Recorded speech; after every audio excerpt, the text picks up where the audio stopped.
We're having an argument of where we're sitting backstage. So. Hey everyone, welcome to Draw the Cup with KayRay. Yeah.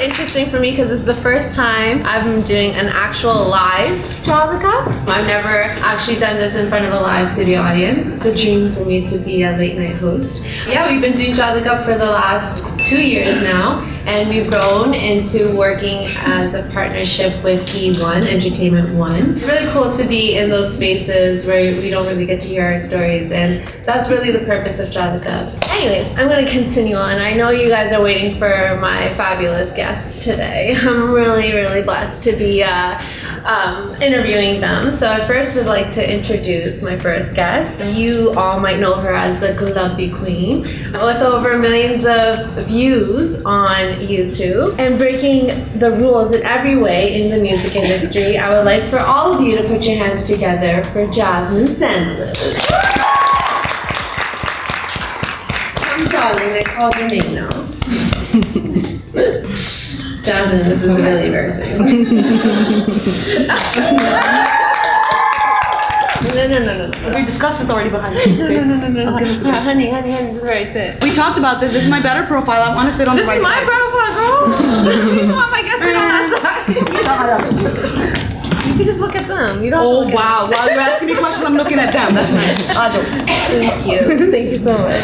Our second guest has actually been on Draw the Cup. She is a really, really great friend of mine and is one of the sweetest people I know. Welcome, everybody. Dance choreographer Manpreet Toor. She made me sit in the middle. You want to switch? No, she's trying to switch with me. I know. Oh. And our last guest has been in the industry for about 20 years, over 20 years. You can honestly consider her a pioneer. Please, everybody, welcome DJ Rekha. Everyone, round of applause for her. So we're all here in BC. None of us are actually from here.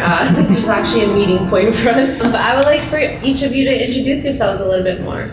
Should I go first? Yes. Yeah, is that all right? Okay. Hi everyone. I am Jasmine Sandlas. I am a songwriter, a singer. Sometimes I perform if I want to. I'm performing tomorrow, and I'm really excited to be here in North America because Punjab is really hot right now, and I'm really, really happy to be here, and I'm really happy and very proud to be in a room full of people that actually care about the things that we've been talking about all day today. And I'm so happy to be here with these three ladies. Hello, I am Manpreet Toor, and I am from California. I am a dancer, choreographer. I'm also Kiran's friend. I volunteered to be on Draw the Cup. She didn't ask me. I'm also very excited to be here next to these beautiful women. Excited to get this started. Thank you for having me. What's up, Canada? Yeah! You have a better head of state than we do. My name is Rekha, more commonly known as DJ Rekha. I'm from New York City. Sorry, our mic got stolen. Technical difficulties are fixed, alright, hopefully. There's Google, you can just Google it. I just want to give a quick shout outs to 5X Fest for bringing us all here and creating spaces for all these young, incredible artists. But I think it's important to, recognize that there's not enough spaces out here for that. So thank you to 5X Fest. The interesting thing about all of you is that in some sort of way, in some sort of capacity, you all have incorporated Punjabi music and dance in your work. Obviously with you songwrite in Punjabi and also perform bangers, let's just say, with millions and millions of hits on YouTube. And of course with you dance to Punjabi music and perform, you don't have to do that. She's just winking at me. But she, performs with a contemporary style of Gidda and this is my guest. Sorry. So yeah, with Manpreet, she does obviously contemporary Punjabi dance forms, which is with Bhangra and Gidda and kind of keeping that alive. And obviously with you, Rekha, you have created spaces for us to actually listen to this music and dance these types of dances. And been doing basement Bhangra for now last year was the last year, but you've done it for 20 years. So why was there a need for you to kind of revive this rich culture? You go first. Me?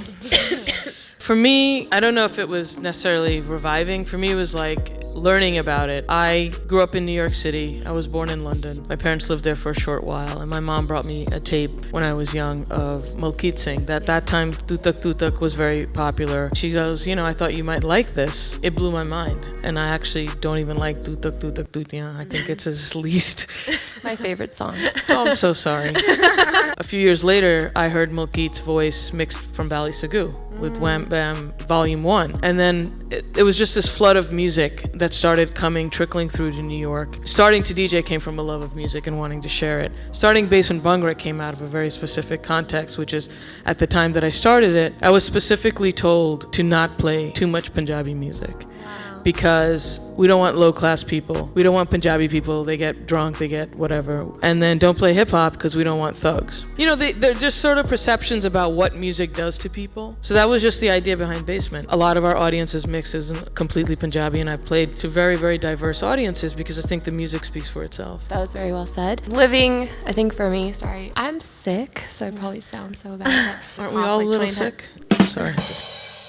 That's true. I think growing up in California from Malaysia, not very connected with the culture at home. In California, I don't know if anyone's ever been there. I have. We're from the same place. It's awesome. We were at the same area code. But it wasn't a very big thing. I remember my mom putting me in, we were actually at the same show, in the volley show. And I was like, I don't want to do this. I don't want to do this. And fell in love with it. And even then, it wasn't like a big thing. And then, coming on the internet with my dance partner at the time, Nana, we started realizing that, wow, we're spreading so much culture and we're showing kids, the younger youth, that there's something out there for you to put your energy into instead of drugs and violence and other things. And I think that's probably why I continue to do it. I don't make any money on YouTube at all. They take all my money. Hey! I still continue to do it because I feel like, somewhere there's like a little girl out there who, wants to share the same kind of passion and probably comes from a hard life. And she looks at me and she feels inspired to do the same and to spread culture. I think that's the biggest thing. Beautiful.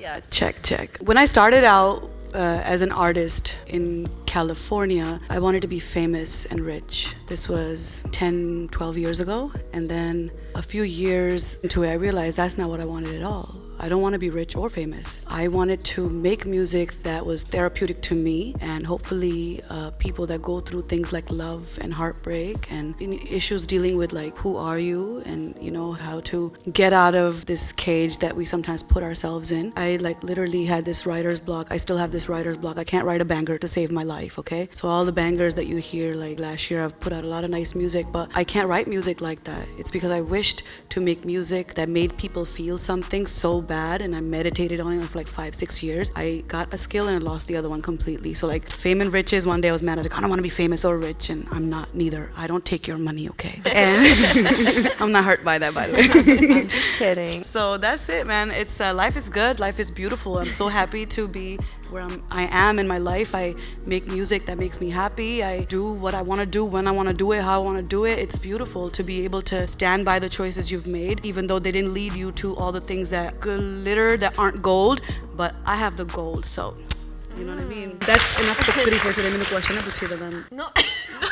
You openly talked about your struggles in creating space for yourself in the industry.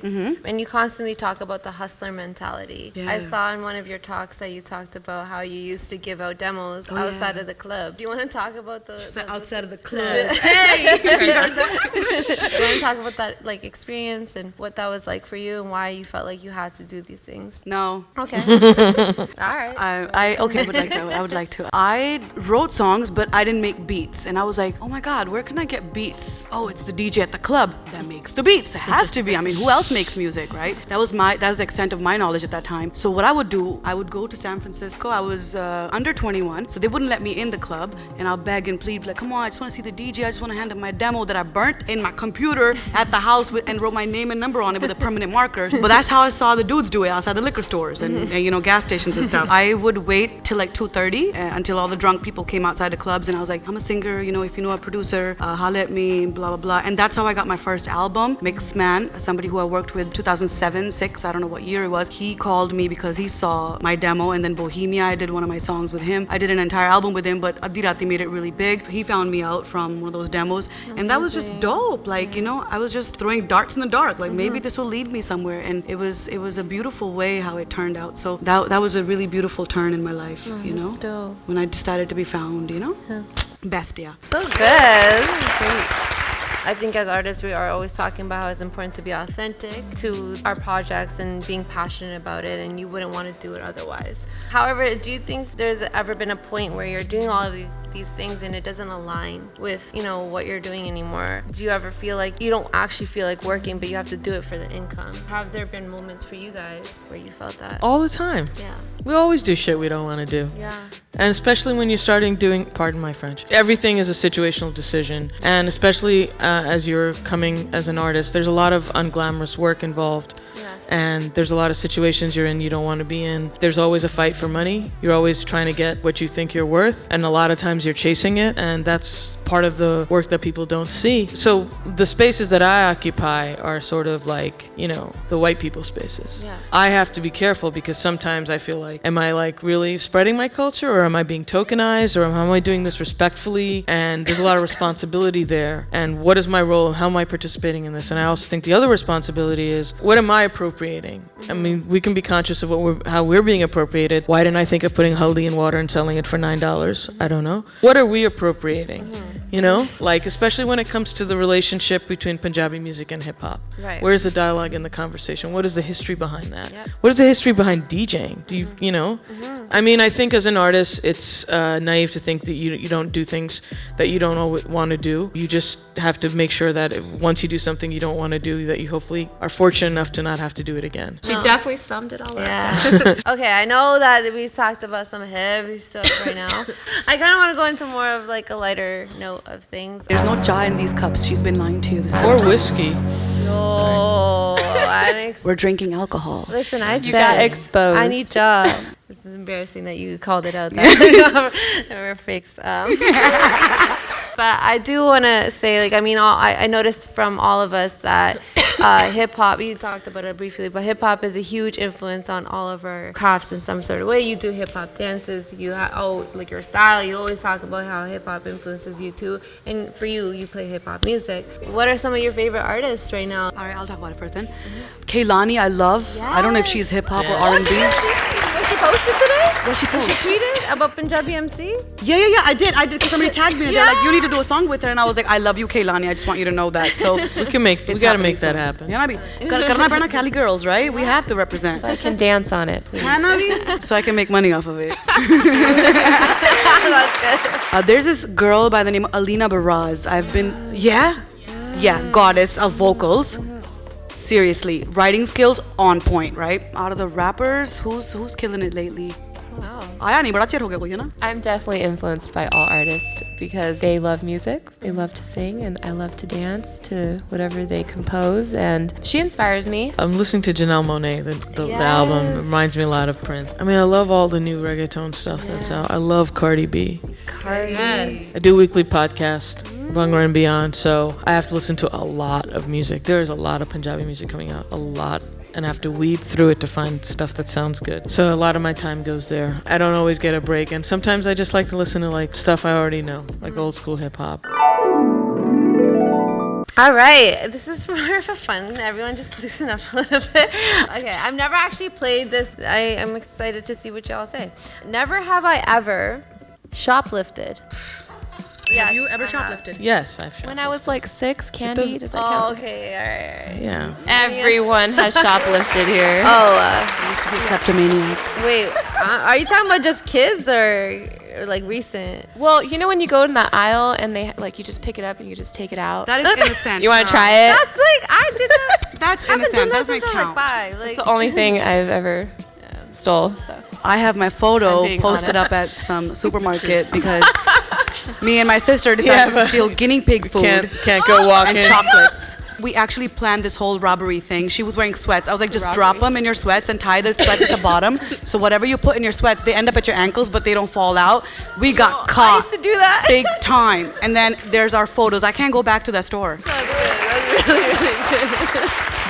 I feel so innocent. I used to steal sunglasses and earrings from Le Chateau. My friends always be like, go to the change room and then wear really baggy pants and just like stuff in them. And I was doing it for my friends too. So I like grab everything for them like, is this good? Is this good? And I'd be walking out like this. Nobody even asks me anything. I was really sketchy. Oh, you got away with it? Huh? You got away with it? I did get away with it. But fast forward, I worked at a store called Zellers. Do you guys have Zellers? R.I.P. Yeah. They fired me for stealing chocolates. So never have I ever been in handcuffs. Oh. Well, you didn't say the context, but What do you guys mean by that? Do you guys want to share, or should we continue? Let's just continue. All right, cool. Never have I ever been stoned on an interview. I've never been I stoned. am so innocent. I already knew that one. She's stoned right now. I'm kidding. Do you call me out like that? Never have I ever drunk dialed an ex. Oh. Drunk? Yeah. All of us. Never have I ever used my fame to get out of trouble. Yeah, maybe. Not that famous. Yeah. Never have I ever actually. Googled myself. Every day. Out there, don't you ever Google yourself? Sure, I Google myself all the time. Like when Angie's not in the mood or I'm alone in a hotel. Tracy, you do know that Googling yourself means looking yourself up on the internet. I did not know that. That explains why Liz Lemon was so cool the other day. Liz Lemon, you mind if I Google myself in your office? Sure, Tracy. Can I use your computer? How else are you gonna do it? Never have I ever given someone a fake number. Yeah. All the time. What? You never given a fake number? Never have I ever lied about who I'm dating. Oh. I haven't spoken about it, but haven't lied about it. Are we allowed to ask? Ask that question. Hell no. You're the one that's asking questions, all right? Don't turn this around. Never have I ever dated Gary Sandhu.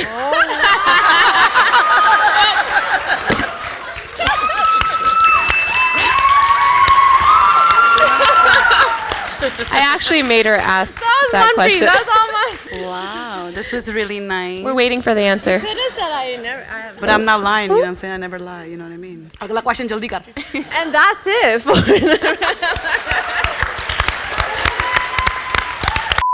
Thank you everyone for being here today and sharing all these insightful things and everything that you experienced. I mean, just a little snippet of that.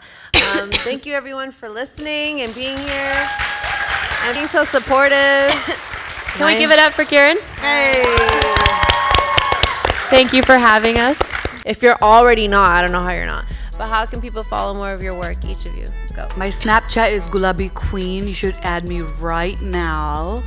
She snaps a lot. I'll wait. ਕਰ ਲਓ ਮੈਨੂੰ add ਤੁਸੀਂ Snapchat ਤੇ ਬਹੁਤ ਰੌਣਕਾਂ ਲਾਈ ਦੀਆਂ ਆਪਾਂ ਤੇ ਬਾਕੀ ਮੇਰਾ ਨਾਮ ਜੈਸਮਿਨ ਸੈਂਡਲਸ ਹੈ ਸਾਰੇ ਪਾਸੇ Instagram ਤੇ ਲੱਭ ਲਓ Twitter ਤੇ ਲੱਭ ਲਓ Facebook ਹੋਰ ਕੀ ਹੁੰਦਾ YouTube ਤੇ ਜ਼ਰੂਰ ਲੱਭਿਓ ਮੈਨੂੰ Instagram is tour.manpreet. Subscribe to my channel, please. Yeah, YouTube, Manpreet Toor.